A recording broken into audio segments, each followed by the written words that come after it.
여러분 휴일 잘 마무리하고 계십니까? 광주 MBC 뉴스데스크 시작합니다. 코로나19 예방 백신 접종이 빠르게 진행되고 있습니다. 특히 광주 전남 지역은 접종률이 높게 나타났는데요. 이 휴일 동안 중단됐던 접종은 화요일부터 재개될 예정입니다. 우종훈 기자가 취재했습니다.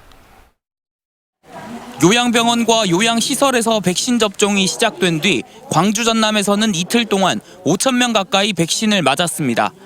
28일 0시 기준 백신 접종 건수는 광주 3,274명으로 전국에서 경기도 다음으로 많았습니다. 전남의 접종자는 1,950명으로 17개 시도 가운데 네 번째로 많았습니다. 광주 전남 방역당국은 백신을 받은 이후 가급적 닷새 안에 접종하는 게 좋다는 정부 권고가 있었고 또 휴일의 경우 이상 반응에 즉각 대응하기 어려워 속도를 높였다고 설명했습니다. 접종률은 30.1%입니다. 세부적으로 보면 요양병원들이 이제 주말에도 조금 더 속도를 내서 접종을 진행을 해서 접종 이후 이상 반응을 보인 사례는 광주 2건, 전남 4건이 보고됐습니다. 이 중 1건은 국소 알러지 반응, 5건은 발열 증상으로 심각한 수준은 아닌 것으로 전해졌습니다.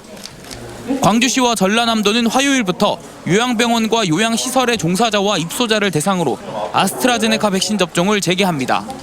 코로나 전담병원 의료진을 대상으로 한 화이자 백신 접종은 수요일인 3일부터 시작됩니다. 방역당국은 호남권역 접종센터가 마련된 조선대 병원에서 2일에는 모의 훈련을 진행할 예정입니다. 백신 접종이 본격적으로 시작되면서 일상 회복에 대한 기대감이 커지고 있지만 방역당국은 집단 면역이 형성될 때까지는 절대 방심해선 안 된다고 경고했습니다. MBC 뉴스 우종훈입니다. 광주 보험사 콜센터 관련 확진자가 50여 명을 넘어선 가운데 오늘은 한 명의 확진자가 또 나왔습니다. 광주시에 따르면 보험사 콜센터 관련 확진자 1명이 추가돼 관련 확진자가 59명으로 늘었고 이 가운데는 직원이 46명, 가족과 지인이 13명 포함되어 있습니다. 한편 전남에서는 어제부터 확진자가 나오지 않고 있습니다. 오늘 오전 9시 30분쯤 한평군 학교면의 한 목조주택에서 불이 나 80살 남성이 침실에서 숨진 채 발견됐습니다. 경찰과 소방당국은 전기적 요인으로 부엌에서 시작된 불이 침실 등으로 번진 것으로 보고 정확한 화재 원인을 조사하고 있습니다. 한편 어젯밤 11시 20분쯤 신안군 지도읍 선도의 주택에서도 화재가 발생해 62살 남성이 대피 중에 찰과상을 입고 병원으로 옮겨졌으며 주택 1개동이 전소돼 소방서 추산 970만 원의 재산 피해가 났습니다.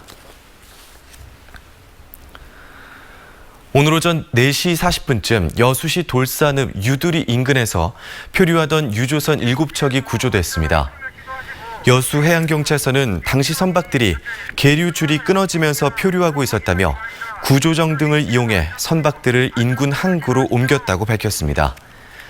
이에 앞서 어제 오전 8시 40분쯤에도 돌산읍 신기항에 정박 중이던 여객선이 계류줄이 끊어져 인근 선박과 충돌했지만 별다른 피해는 발생하지 않았습니다.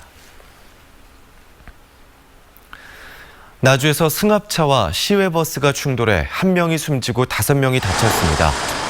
어제 오후 4시 5분쯤 나주시 삼포면 등정리의 한 도로에서 승합차와 시외버스가 충돌해 승합차 운전자 64살 A씨가 숨지고 동승자와 승객 등 5명이 중경상을 입고 병원으로 옮겨졌습니다. 경찰은 마주오다 충돌한 상황에서 두 차량이 신호나 차로 변경 등을 위반했는지 정확한 사고 경위를 조사하고 있습니다. 전라남도가 광주에서 나주, 또 광주에서 화순을 잇는 철도를 신설해 기존의 광주 지하철에 연결하는 광역철도망 노선안을 확정했습니다. 이 계획은 지하철 상무역에서 호남선 나주역을 거쳐 평동역으로 순환하는 나주-광주 노선과 지하철 소태역에서 화순읍을 연결하는 노선으로 구성됩니다. 전라남도는 광역철도망이 구축되면 나주 혁신도시 등의 정주 여건이 크게 개선될 것으로 보고 이 노선안이 국토교통부 계획에 반영되도록 건의할 예정입니다.